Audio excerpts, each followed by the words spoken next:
Sa likod ng masasayang makikita sa social media, meron palang masalimuot na karanasan si Miss Pukwang kasama ang kanyang ka-live-in partner na si Lee O'Brien.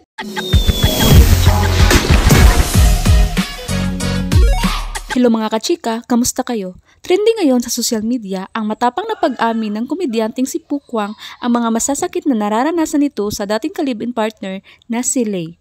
Ayon sa mga netizens ay sa wakas ay malaya na si Pukwang sa mga kamay ng masamang lalaki ngayon at pabuting na ilabas niya ang mga sasakit na nasa loob niya. Ngunit meron rin namang mga ibang netizens na hindi sumasang-ayon sa mga isinisiwalat ni Pukwang dahil nga hiwalay na sila. Mag-move on na lamang siya, mahalin ang kanyang sarili at mag-focus sa kanyang mga anak. Ikaw, ano ang maaaring komento mo sa nangyari ngayon kay Pukwang? Maaaring mag-comment down below. Yun lang po ang nais kong i-share sa inyo mga kachika. Maraming salamat sa panonood.